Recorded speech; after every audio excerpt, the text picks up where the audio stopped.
There's visual proof of a truth Pakistan can no longer hide.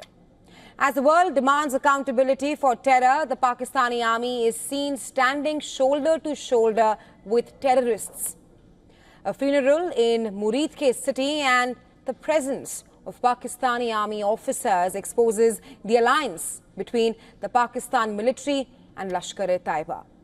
These are images from Mourning, the headquarters of Lashkar-e-Taiba, where a funeral is underway for Lashkar cadres killed in India's Operation Sindoor. Among those in attendance are uniformed officers of the Pakistani army, with Lashkar-e-Taiba leader Abdul Rauf, a terrorist India has long identified as a part of Pakistan's deep state network. In today's briefing about Operation Sindoor, Foreign Secretary of India Vikram Misri clearly stated that despite a fortnight having passed since the attacks, there has been no demonstrable step from Pakistan to take action against a terrorist infrastructure on its territory.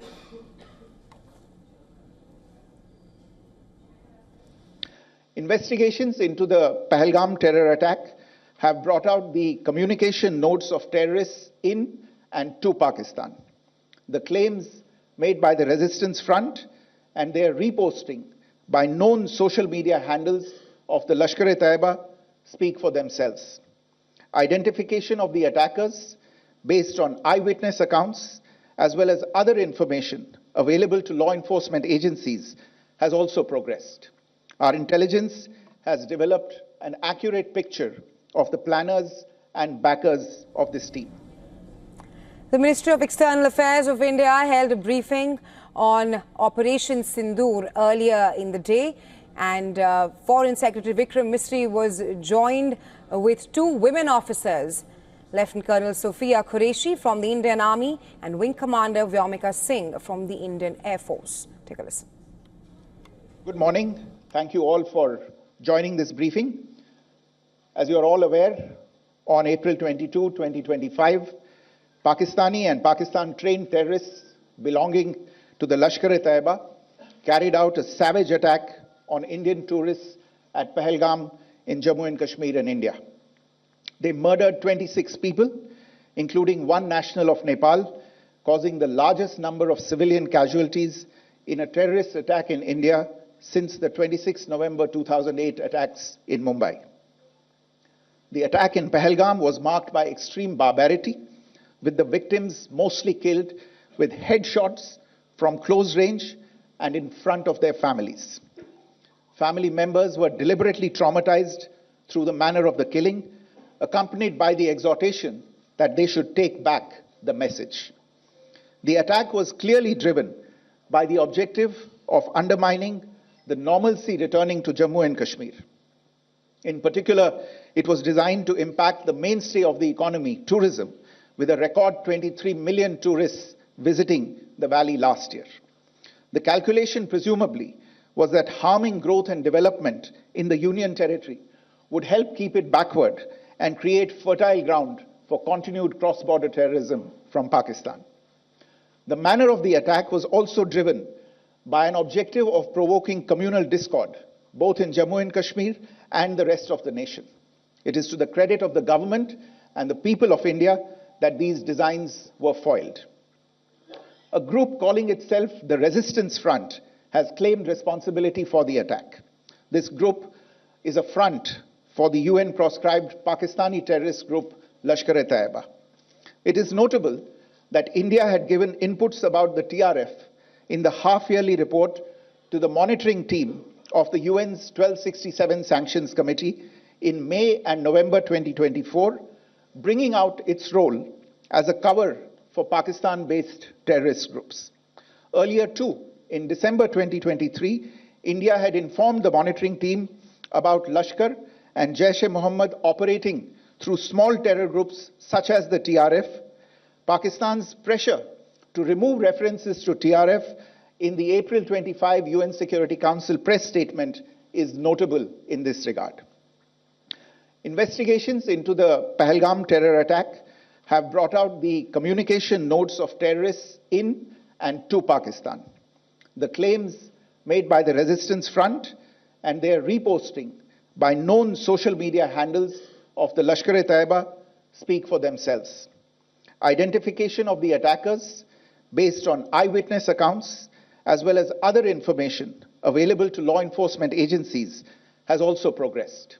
Our intelligence has developed an accurate picture of the planners and backers of this team.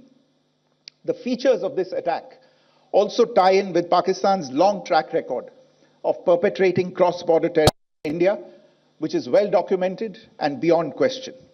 Pakistan also has a well-deserved reputation as a haven for terrorists from around the world, with internationally proscribed terrorists enjoying impunity there. In addition, Pakistan has been known to willfully mislead the world and international forums, such as the Financial Action Task Force, on this issue. The Sajid Mir case, in which this terrorist was declared dead, and then, in response to international pressure, brought back to life, found alive and arrested, is the most glaring example. The latest attack in Pahalgam has understandably generated deep anger in Jammu and Kashmir and in other parts of India. Following the attacks, the government of India naturally responded with a set of initial measures relating to our engagement with Pakistan. You're all aware of the decisions that were announced on the 23rd of April. However, it was deemed essential that the perpetrators and planners of the 22nd April attack be brought to justice. Despite a fortnight having passed since the attacks, there has been no demonstrable step from Pakistan to take action against the terrorist infrastructure on its territory or on territory under its control. Instead, all it has indulged in are denials and allegations. Our intelligence monitoring of Pakistan-based terrorist modules indicated that further attacks against India were impending. There was thus a compulsion both to deter and to preempt. Earlier this morning, as you would be aware, India exercised its right to respond and preempt as well as deter more such cross-border attacks. These actions were measured, non-escalatory, proportionate, and responsible. They focused on dismantling the terrorist infrastructure and disabling terrorists likely to be sent across to India. You would also recall that the Security Council on 25th April 2025 had issued a press statement on the Pahalgam terror attack, underlining, and I quote, the need to hold perpetrators, organizers, financiers, and sponsors of this reprehensible act of terrorism accountable and bring them to justice, unquote.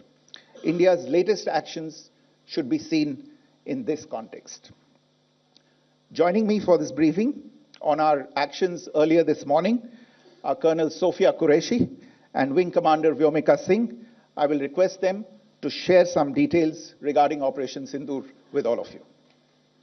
सुप्रभात देवियों और सज्जनों, मैं colonel Sophia Qureshi और मेरे साथ wing commander Vyomika Singh आज आपको 6 से 7 मई 2025 की रात 1:05 से 1:30 बजे के बीच भारतीय सशस्त्र बलों द्वारा अंजाम दिए गए ऑपरेशन सिंदूर के बारे में जानकारी देंगे। ऑपरेशन सिंदूर 22 अप्रैल को पहलगाम में हुए विभत्स आतंकवादी हमले के शिकार मासूम नागरिकों व उनके परिवारों को न्याय देने के लिए लॉन्च किया गया था। इस कार्रवाई में 9 टेररिस्ट कैंप्स को टारगेट किया गया और पूरी तरह से इसे बर्बाद किया गया। पाकिस्तान में पिछले 3 दशकों से टेरर इंफ्रास्ट्रक्चर का निर्माण हो रहा है। इसमें recruitment, indoctrination centres, training areas व लॉन्च पैड शामिल थे, जो पाकिस्तान और पाक अधिकृत जम्मू कश्मीर POJK दोनों में फैले हैं। Operation Sindoor was launched by Indian Armed Forces to deliver justice to the victims of Pahalgam terror attack and their families. 9 terrorist camps were targeted and successfully destroyed. Over the last 3 decades, Pakistan has systematically built terror infrastructure. It is a complex web of recruitment and indoctrination centers, training areas for initial and refresher courses, and launchpads for handlers. These camps are located both in Pakistan as well as Pakistan-occupied Jammu and Kashmir areas. Some of the well-known training camps are located, as you can see on the screen. They are distributed from Savai Nala in the north, counting to approximately 21, ending at Bhagalpur to the south. इन लक्ष्यों का चयन विश्वसनीय intelligence सूचनाओं के आधार पर हुआ ताकि आतंक गतिविधियों की रीढ़ तोड़ी जा सके और यह खास ध्यान दिया गया कि निर्दोष नागरिकों और सिविलियन इंस्टॉलेशन को नुकसान न पहुंचे. The selection of these targets for Operation Sindoor was based on credible intelligence inputs and role of these facilities in perpetrating the terror activities. The locations were so selected to avoid damage to civilian infrastructures and loss of any civilian lives. This was done with due diligence, and the camps selected for targeting and their engagement will now be shown to you one by one. POJK के target मैं आपको बताना चाहूंगी. सबसे पहले सवाई नाला camp Muzaffarabad, जो कि POJK के लाइन ऑफ कंट्रोल से 30 किलोमीटर दूर है. यह एक लश्कर तौयबा का ट्रेनिंग सेंटर था. 20 अक्टूबर 2024 सोनमर्ग, 24 अक्टूबर 24 गुलमर्ग, 22 अप्रैल 2025 पहलगाम. इन हमलों के आतंकियों ने यहीं से प्रशिक्षण लिया था. सैयदना बिलाल कैंप मुजफ्फराबाद, यह एक जैश ए मोहम्मद का स्टेजिंग एरिया है. यह हथियार, विस्फोटक और जंगल सर्वाइवल ट्रेनिंग का केंद्र भी था. गुलपुर कैंप कोटली, यह LOC से 30 किलोमीटर दूर था. लश्कर तौयबा का बेस था जो रजौरी पुंछ में सक्रिय था. 20 अप्रैल 2023 को पुंछ में और 9 जून 2024 को तीर्थ यात्रियों के बस हमले में यहीं से आतंकी को ट्रेन किया गया था.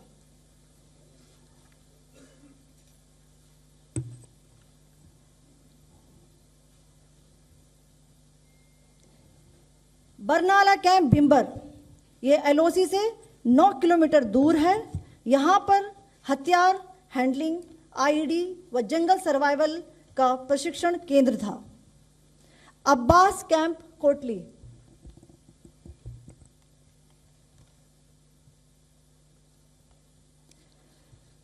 यह LOC से 13 किलोमीटर दूर है. लश्कर तौयबा का फिदाइन यहाँ तैयार होता था. इसकी कैपेसिटी 15 टेररिस्ट को ट्रेन करने की थी.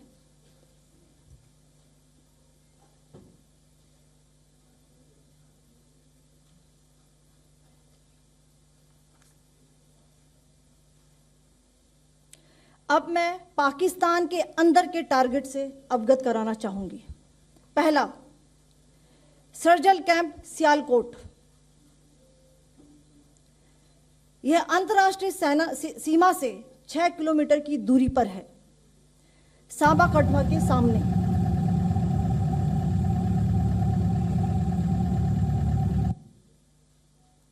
मार्च 2025 में जम्मू एंड कश्मीर पुलिस के 4 जवानों को की जो हत्या की गई थी, उन आतंकवादियों को इसी जगह पर ट्रेन किया गया था.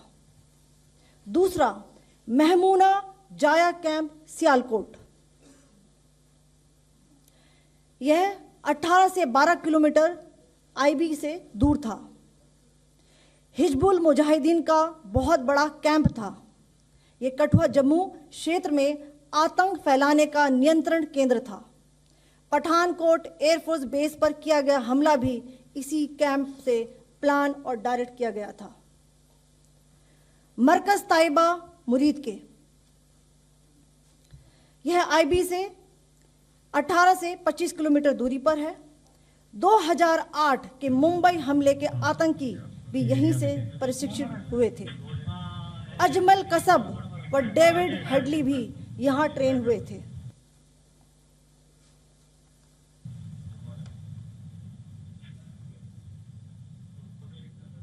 ये दूसरा आया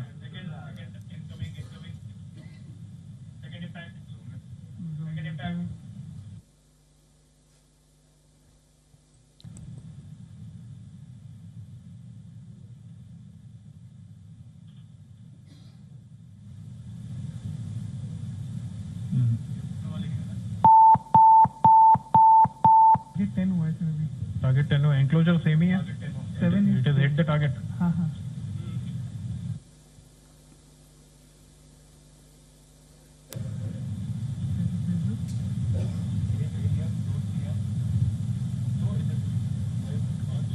आ गया सर इम्पैक्ट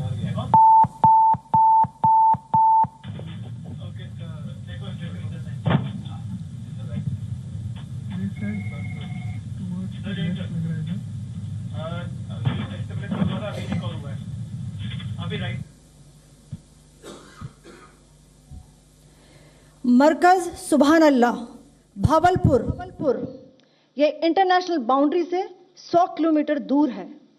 जैश ए मोहम्मद का मुख्यालय था। यहाँ पर रिक्रूटमेंट, ट्रेनिंग व इंडॉक्ट्रिनेशन का केंद्र भी था। शीर्ष आतंकी अक्सर यहाँ आते थे। मैं आप सबको बताना चाहती हूँ कि किसी भी सैन्य ठिकाने का निशाना नहीं बनाया गया और अभी तक किसी तरह की नागरिक क्षति की रिपोर्ट नहीं है। धन्यवाद। जय Hind. The strike on the terror camps were undertaken through precision capability, as shown to you. A niche technology weapons with careful selection of warheads was ensured so that there will be no collateral damage. The point of impact in each of the target was a specific building or a group of buildings. All the targets were neutralized with clinical efficiency, and the results reiterate the professionalism of the Indian Armed Forces in the planning and execution of their operations. No military establishments were targeted. India has demonstrated considerable restraint in its response. However, it must be said that the Indian Armed Forces are fully prepared to respond to Pakistani misadventures, if any, that will escalate the situation. Jai Hind, and thank you very much.